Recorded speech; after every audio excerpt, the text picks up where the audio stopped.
Bom dia, eu sou Fernanda e, junto com a Mariana Ribeiro, o Tiago Pereira e a Mariana Campanati, a gente está fazendo essa proposta de virar o significado dessa frase.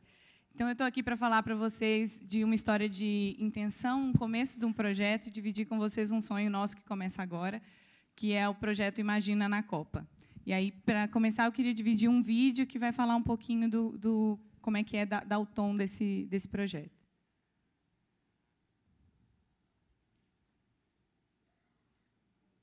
Tem áudio?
Então, esse é o projeto Imagina na Copa. Ele tem o objetivo de impulsionar a participação de jovens em projetos de impacto social pelo Brasil. Para isso, a gente está construindo em cima de uma frase que se popularizou entre jovens, entre mídias sociais, que a gente escuta o tempo inteiro, que é o Imagina na Copa, que a gente também falava o tempo inteiro antes, mas que a gente percebeu, e aí foi de onde surgiu a ideia, que a gente, um povo tão otimista, e a gente tem a Copa, o futebol como um esporte que a gente gosta tanto, de repente parecia até que a gente estava torcendo contra ao repetir tantas vezes o Imagina na Copa, prevendo esse futuro próximo como algo desastroso. Então, a gente propôs essa virada de Imagina na Copa, agora imagina o contrário, imagina que vai ser bom, e imagina que você vai ter feito parte disso. Então, o nosso objetivo é, com isso, criar o que a gente chama de uma virada de um sentimento negativo para um movimento positivo de otimismo e trazer os jovens para fazer essa transformação. A gente sabe que tem motivo para reclamar, mas a gente acredita que tem muito motivo para achar que vai ser bom. A gente já tem visto vários jovens que estão se envolvendo em projetos de impacto social. A gente tem aqui o Edgar com o Oasis, a gente tem o Fernando com Diga Não à Inércia. São vários projetos que já tem um pouco desse viés de pessoas que pararam um pouco de olhar para situações e só reclamar do que não funciona e entenderam o teu papel para ver como é que eles poderiam fazer a diferença. Então, o que a gente quer aqui é a gente vai começar dividindo as histórias desses projetos que já existem, então, contar dos jovens que já estão tendo esse tipo de atuação, tanto falar do projeto quanto da história do jovem. A gente acha que a narrativa pessoal ela é super importante para dar o peso de por que essas pessoas estão participando disso. E a gente vai criar umas oficinas em que a gente vai circular as 12 cidades-sede, ajudando, dividindo conhecimento e conectando os jovens presencialmente para facilitar, para que eles comecem novos projetos e para ajudá-los a estruturar as suas iniciativas. Então, aí só entrando um pouco como é que funciona, então, Imagina na Copa. A gente tem um aquecimento, e aí, gente, a gente tem que fazer metáfora de futebol, tá? Então, vai ter o aquecimento, vai ter o treino, depois vai ter o jogo, e aí... eu acho que é o máximo de futebol que a gente se permitiu. Mas, então, tem um aquecimento. E aí tem o João. O João tem 26 anos e o João adora andar de bicicleta. E aí o João participa de um projeto que ajuda as pessoas a andarem de bicicleta pelas cidades. Aqui, inclusive, tendo como inspiração o projeto Bike Anjo, que é mais um exemplo de projeto que a gente acha super bacana. Então, ele ajuda as pessoas a usarem a bicicleta e, assim, ele melhora, mesmo que indiretamente, o trânsito na sua cidade. A gente conheceu o João ou porque a gente apurou esse projeto, ou porque as pessoas indicaram esse projeto para a gente, e aí a gente foi lá conhecer a história dele. E no site do Imagina, o João conta a tua própria história, dizendo quem ele é, por que isso ficou importante para ele, como foi que ele aprendeu a andar de bicicleta, e aí dizer um pouco por que esse virou um assunto relevante, para ele contar essa história para servir de inspiração para outros jovens. E aí a gente tem o treino. E aí o Pedro, que tem 22 anos, ele quer fazer alguma coisa, ele está com um incômodo, uma sementinha, e ele não sabe ainda direito como fazer. Ele sabe que ele quer melhorar e ele sabe que ele gostaria de ter uma atuação mais transformadora. E aí ele vê a história do João no nosso site, no imagina.com.br, e acha super bacana, fica animado e se empolga para fazer a sua parte. E aí...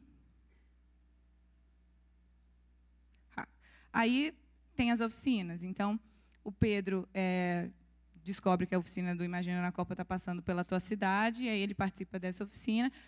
É uma oficina de mais ou menos 8 horas, em que a gente vai ajudar as pessoas a identificar qual que é a tua causa. Entre salvar as baleias, salvar os animais e educar as crianças e melhorar o trânsito, como você escolhe, identifica qual é a área em que você deveria estar atuando e o maior potencial de impacto então, que você pode ter.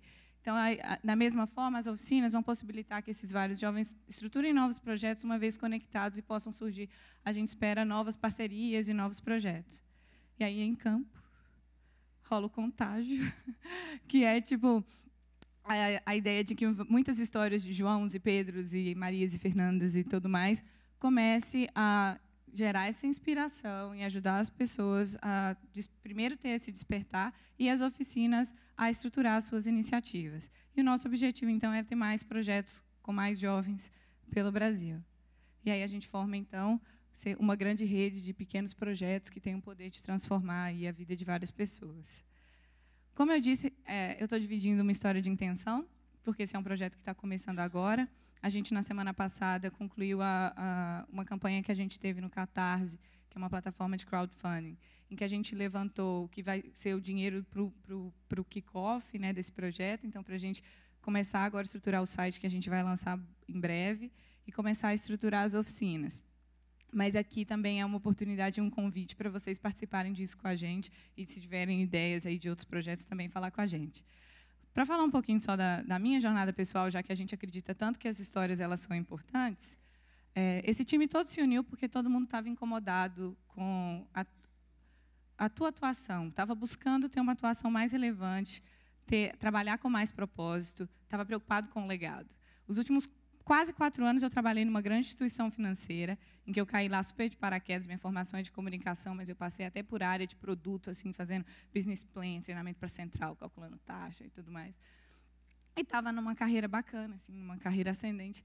E há 1 ano e meio, mais ou menos, bateu, fui no TEDx Amazônia, o TEDx com esse poder, essa energia, essa coisa transformadora. Eu saí de lá e eu percebi que aquela galera estava fazendo porque eles tinham 2 coisas. Eles estavam fazendo o que eles sabiam e eles estavam fazendo o que eles amavam. E eu saí de lá e eu sabia o que eu sabia fazer. Mas eu não conseguia pensar em nada que eu amava. E aí isso deu um desespero. Assim. Eu falei, nossa senhora, nem hobby eu tenho. E aí eu saí desesperada, meu Deus do céu, será que cinema qualifica? Não, cinema não qualifica, mas depende, porque eu estou só assistindo cinema, se eu fizesse cinema. Então, começou essa crise existencial, e aí eu falei, bom, eu sei o que eu gosto, eu não sei o que eu amo, vou procurar o que eu amo. E aí, procurando, assim, conversando, fazendo um retrospecto da minha vida e tal, eu deparei com essa coisa de projetos de impacto social, que foi, várias vezes eu fui fazendo coisas desse tipo, desde querer montar uma ONG para ensinar os surdos a ler, porque é uma coisa que a minha madrinha fazia, eu achava extraordinário, porque eu aprendi a ler ouvindo, né, as sílabas, eu não sabia como que ela fazia isso, até trabalhar com crianças com deficiência intelectual e tudo mais, foi uma coisa que eu lembrava que era a última coisa que eu tinha amado fazer. E eu falei, deve ser por aí, né? Só que aí, com a cabeça de carreira, de mercado, eu pensei, então, a primeira coisa que eu preciso fazer para fazer isso, eu preciso me capacitar. Então, eu pensei, não, para trabalho de impacto social, você precisa fazer trabalho voluntário. Trabalho voluntário que se preze é na África. Aí, eu mandei um monte de e-mail, e é muito mais difícil trabalhar de graça na África do que se imagina. E aí, eu mandei um tanto de e-mail, e a coisa não foi fluindo tão fácil assim, porque eu achava que eu precisava de uma ruptura, enfim. E aí, não fui para a África. E aí, pensei, não é a África, não é o trabalho voluntário. Falta gente bem formada nessa área, eu preciso de um mestrado.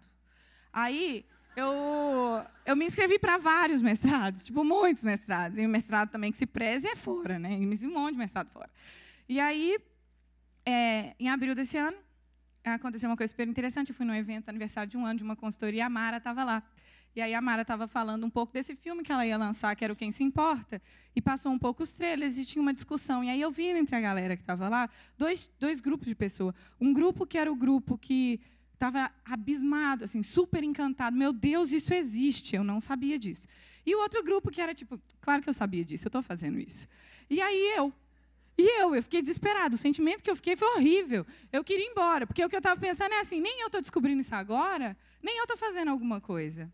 Eu estou esperando o resultado do mestrado. Então, o que eu pensei naquela hora, eu pensei assim, cara, não é hora de passar 2 anos fora do Brasil. Sério, não é. Eu cresci pensando que emprego bom a gente arrumava fora. Eu estou vendo um tanto de gringo vindo aqui arrumar emprego com a gente. Então, tem alguma coisa diferente nesse momento que está acontecendo, a hora de estar em casa. Da mesma forma, eu pensei que a diferença entre eu e as pessoas que estavam ali, já estavam fazendo, e muitas das pessoas dos próprios do vídeo, é que eles estavam fazendo. E eu estava criando barreiras e dificuldades e pedindo permissões que não existiam, que era eu mesma que estava me impondo. Esse processo foi muito doloroso.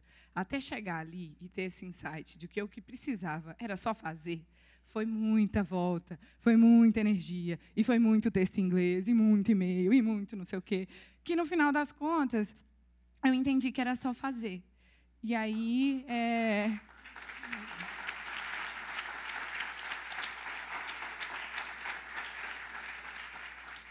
E aí, então, eu comecei, mudou toda a minha jornada. Eu levei a minha mãe no cinema para ver o Quem Se Importa, para ela entender do que eu estava falando.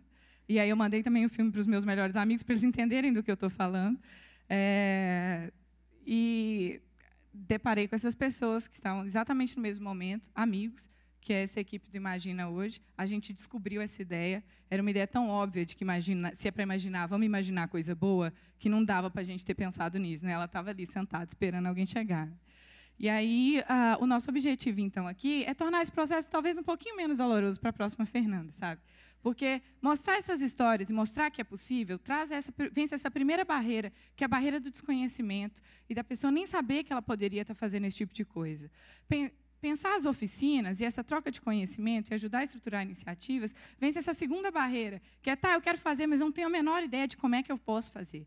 E aí a gente entende que, uma vez que isso estiver rodando, tem ainda uma terceira barreira para ser vencida, com um projeto, ou com outros, ou com parcerias, ou os desafios que vierem, que é, então, beleza, já sabe o que quer fazer, já sabe o que quer fazer, como que a gente ajuda, então, a fazer? Tem aí, talvez, algum nível também de suporte que a gente precisa pensar de como é que ajuda as ideias a tomarem corpo para a gente ver esse resultado. A gente acredita que a gente está com tudo aí, os exemplos são muitos. Então, em breve, a gente vai estar com um projeto rodando bonitinho no ar. E aí eu espero que vocês visitem, divulguem, apoiem, indiquem projetos. Se conhecer um jovem que está numa crise parecida, a gente quer contar essas histórias até para ele ver, não estou sozinho, olha lá, coitada. Tipo, porque a gente também parece que as pessoas são iluminadas e teve uma ideia genial, assim, sozinha, e não é por aí. Então, esse é o Imagina na Copa. Eu convido vocês, então, para agora, toda vez que vocês imaginarem, imagina que vai ser bom e vem com a gente, sei lá, fazer parte disso. Obrigada.